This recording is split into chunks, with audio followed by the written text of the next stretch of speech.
Isashimwe cyane Imana ibaha umugisha ndabashuje mu izina rya Yesu Kristo umwami w'abami akomeze kubana namwe abantu bakunda kubana natwe ku rubuga bita Ijuru ry'Abera TV.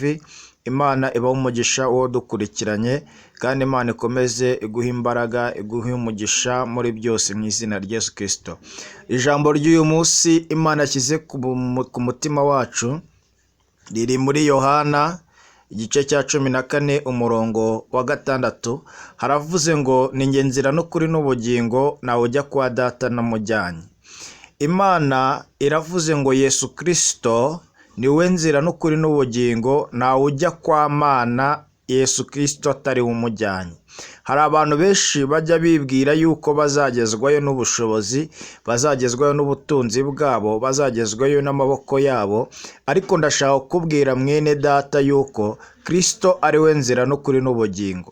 Ibyo wishingikirijeho byose ni ubusa, ni we nzira n'ukuri n'ubugingo. Hari abatamwemera ariko bazabibona umunsi iherezo ryabo rigeze, umunsi bazambuka Yorodani y'urupfu bambuka bajya ku mwami.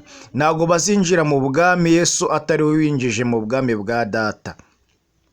Filipo ajya kuvugira ijambo yari yabwiye Yesu, aramubwira ati tubwire data uwo ari we, twereke inzira. Yesu abwira ati mba Filipo, ni njye nzira n'ukuri n'ubugingo nawe ujya kwa data namujyanye.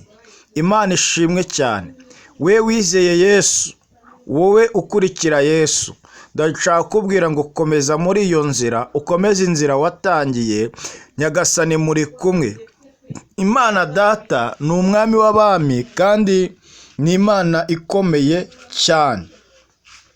Abantu benshi tujya twibwira yuko mu isi ariho iwacu, ariko ndashaka kukubwira yuko mu isi atariho iwacu. Nta buturo dufite, nta mahoro dufite, nta hantu dushobora kurambika umusaya ku byo twagira gakondo.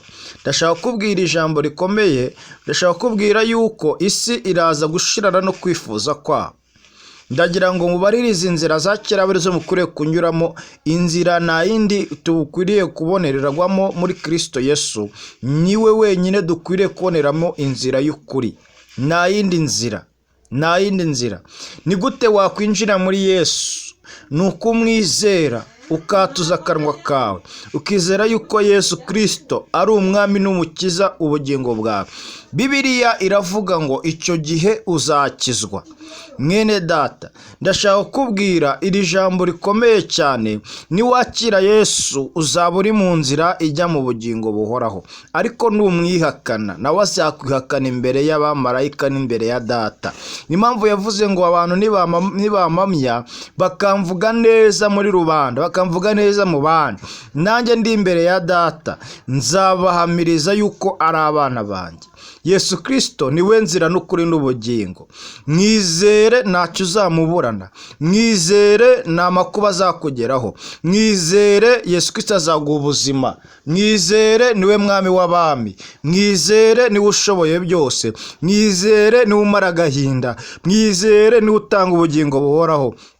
Mwizere, haleluya, izere Yesu Kristo kuko ari we inzira yonyine. Wikwishingikiriza ku bidafite umumaro, wikwishingikiriza ku byo mu isi, witekereza kuri basobanyu ndetse n'inshuti n'imiryango bakomeye.